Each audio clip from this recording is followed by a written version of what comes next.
If you've been feeling some sort of pain in a specific area of the body for a while, and despite going to the doctor, it's not clear where this pain comes from, or you're still exploring its origin, this video is for you. Before diving into it, I'll explain some concepts. And I'll start by talking about triggers and the concept of reenactment. We all get triggered, especially in close relationships with others. Attachment styles, polyvagal theory, and trauma are recently studied concepts that interweave in the process of what we call reenactment. According to the American Psychological Association, reenactment is the process of reliving traumatic events and past experiences while also re experiencing the original emotions associated with them. From a neuroscientific perspective, reenactment may serve the development of accurate internal predictive models of bodily experiences in cases where causal explanations are non existent or insufficient. In other words, negative bodily experiences of the past are stored in memory and influence behavior and contribute to the development of somatic manifestations like chronic pain or traumatic re-experiencing. So, a physical injury from the past can lead to the perception of pain at the same area after recovery because unusual sensations have the best model fit with the pain perception, even though the match between the prediction, the pain, and the input, for example, tingling, may be low. The result would be that the perception is distorted in the direction of the experiences stored in the body. So when there is tingling, we feel it as pain. Let's talk about body memories. A key characteristic of dysfunctional body memories is that the past is not represented as declarative knowledge.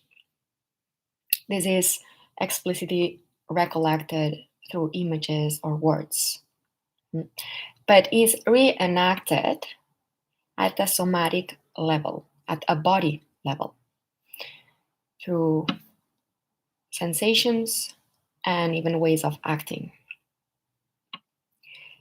The involuntary mental reenactment of the trauma may be an attempt to find meaningful linkages between perception, emotions, and thoughts in order to prevent re-exposure to the real traumatic event.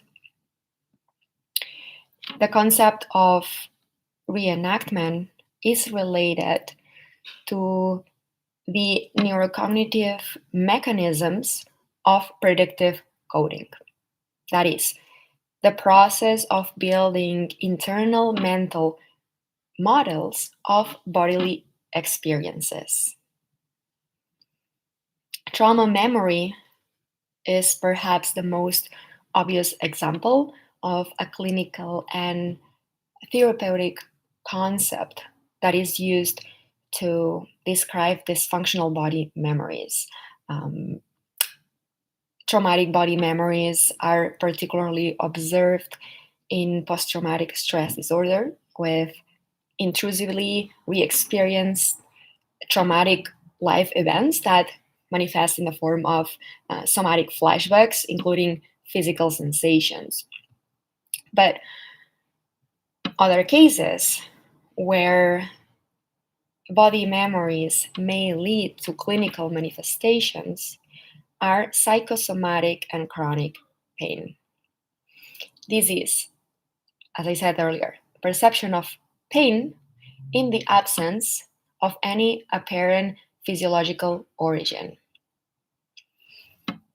There is evidence that psychosomatic and chronic pain may partly be explained by sensory memory traces. For example, in the form of altered topographic maps, sensory cortex hyperexcitability, and hyper or hyposensitivity. In addition, we could also talk about increased sensory limbic coupling via the insula and other brain pathways and associations. But to sum up, research from the fields of cognitive neuroscience, clinical neuroscience, and psychotherapy support the view that the storage and retrieval of past bodily experiences are one causal factor for the development of distressing and persistent bodily symptoms, such as pain. And taking into consideration that 3/4 of all visits of a general practitioner are due to bodily symptoms where no medical cause can be identified, working with a mental health professional with a neuroscience and somatic background can be of great help. Reach out if you want to know more. I've been working within the fields of neuroscience and psychology for over 12 years, and I combined my background in research with a holistic, integrated, trauma-informed approach. I hope that this video was useful, and have a good day.